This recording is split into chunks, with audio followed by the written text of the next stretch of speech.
The government does not listen to domestic phone calls without court approval. To put it mildly, AT&T has not been forthright with the American people or its customers about what it is doing. How many Americans have had their phone conversations recorded or their emails intercepted without a court order? Any idea? You're asking about the operations of this program, and I really can't get into it. In the last year, Americans began to learn of unprecedented efforts by the U.S. government to monitor the behavior of those who live within the country's borders. The National Security Agency was reported to be tapping into some of the American telecom system's main arteries without court approval, tracing and analyzing large volumes of phone calls and email traffic, and eavesdropping on specific conversations. AT&T declined our request for an interview, but a spokesman made a general statement to the press. AT&T does not provide customer information to law enforcement agencies or government agencies without legal authorization. Verizon would not confirm or deny whether it had any relationship to the NSA wiretapping, and said it had not provided the NSA with any customer phone records or call data. While the involvement of U.S. telecom companies in the NSA's effort remains unclear, one thing is not. In the post-9/11 world, the federal government has come to rely on corporate America to be its ally on the war on terror by providing data that can be crucial in determining who is a risk. And in a world where almost everything that anyone does can be measured or monitored, that data keeps growing. Still, many people in this country, when asked of their concerns about privacy, answer with the same refrain: why should I worry when I have nothing to hide? I honestly don't understand how these people can do this and cause so much harm. For me, that's what Adam Music believed before he learned his cell phone records were being monitored by a private investigator. I would never have even thought about this whole thing with the NSA now and the whole government thing. To me, I would have been behind it 110%. Well, Mr. Usick, we appreciate your testimony and certainly understand your intensity and the way you feel about it. Living through this experience is changing my point of view on this dramatically, because here, you know, somebody went out and is stealing something of mine, attempting to use it against me, is potentially putting me in harm's way with my own information, and nobody seems to be able to say that it's a clear problem, that it's a clear legal issue. How is this possible? In the new world, with all these new technologies, records are being created of activities that used to be wholly private.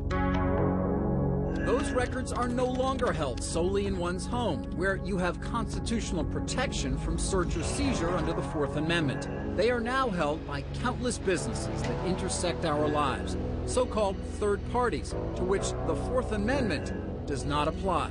This is exactly what the founders wanted to prevent. They wanted to prevent the government from searching everybody, just casting a big wide net and seeing who gets snagged in the net. They wanted to stop that. That's what the Fourth Amendment's about. However, the Supreme Court decided in the 1970s that if a third party has your information, you don't have an expectation of privacy in that information. And therefore, you don't get any Fourth Amendment protection. The future promises to bring ever more invasive technology. What we used to see in films is becoming a reality. Ideas that were once the province of science fiction What the hell are you doing to me? Are today a part of everyday life.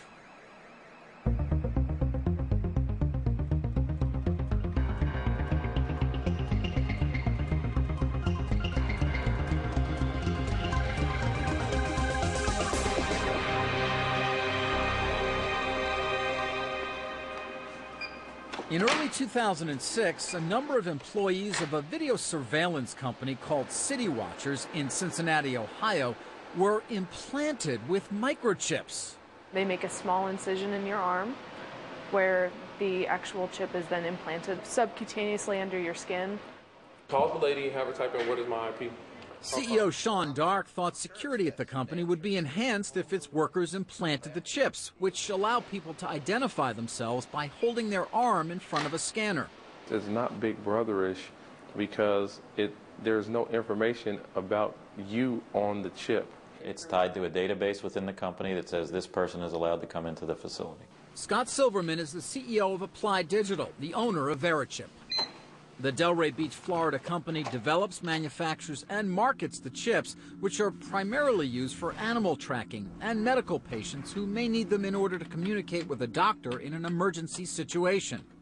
The scanner powers up, wave it over the arm, pulls up the unique 16-digit identification number, and through a serial port that's at the bottom of the scanner, it goes to a computer or a laptop where immediately my picture, my driver's license information, and my relevant medical records would pop up on the screen.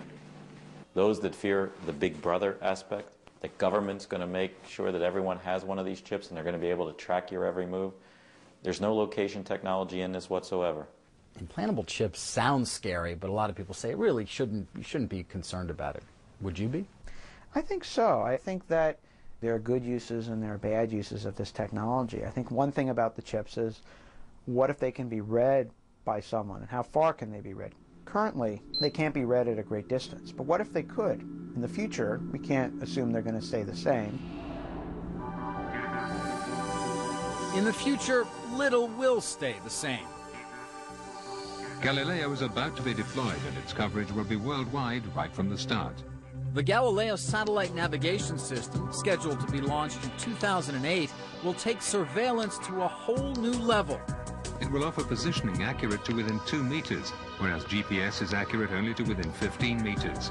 This precision will not only allow existing services to be improved, but also new uses to be developed. No doubt many of those uses will provide benefits. But those same advances come with risks.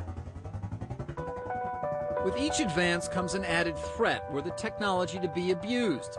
Will the technology used today to help combat crime be used tomorrow to clamp down on free speech or political dissent?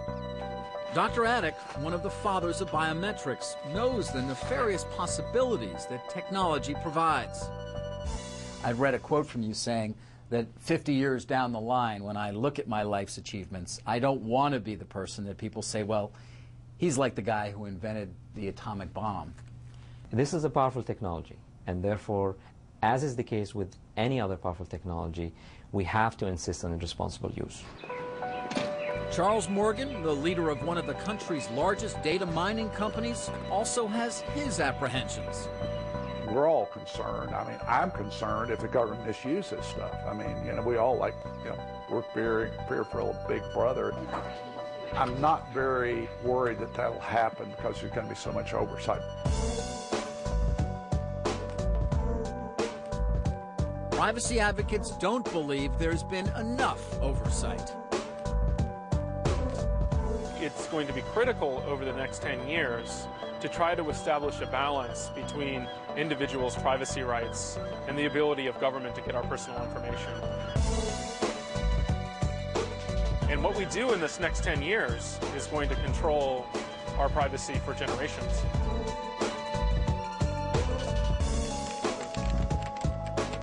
The law that regulates electronic surveillance, the last major restructuring of that law took place in 1986.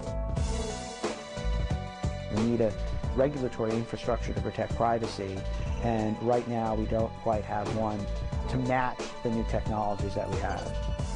The public needs to be putting pressure on state and federal legislators to do something about this. It's important that the public become aware of what is going on so its voice can be heard.